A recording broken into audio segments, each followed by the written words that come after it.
Praise the lord. ఎలా ఉన్నారండి? అందరూ బాగున్నారు కదా? ఈరోజు బైబిల్ గ్రంథంలోంచి పేతురు రాసిన 2వ పత్రిక 1వ అధ్యాయం 2 నుంచి 7 వచనాలు చూద్దాం.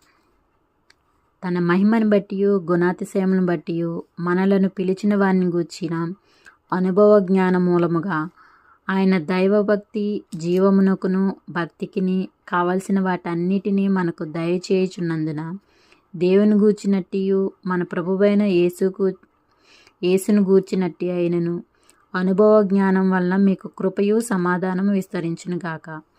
ఆ మహిమ గుణాతిశయం బట్టి ఆయన మనకు అమూల్యమును అత్యధికములనైన వాగ్దానములను అనుగ్రహించి ఉన్నాడు.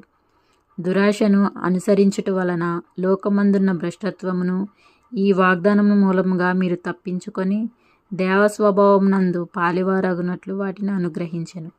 ఆ హేతు చేతనే మీ మట్టుకు మీరు పూర్ణ జాగ్రత్త గలవారై మీ విశ్వాసమందు సద్గుణమునందు జ్ఞానమును, జ్ఞానమునందు ఆశానిగ్రహమును, ఆశానిగ్రహమునందు సహనమును, సహనమునందు భక్తిని, భక్తియందు సహోదర ప్రేమను, సహోదర ప్రేమయందు దయను అమర్చుకొనుడి. దేవుడి పరిశుద్ధ వాక్యం దీవించును గాక.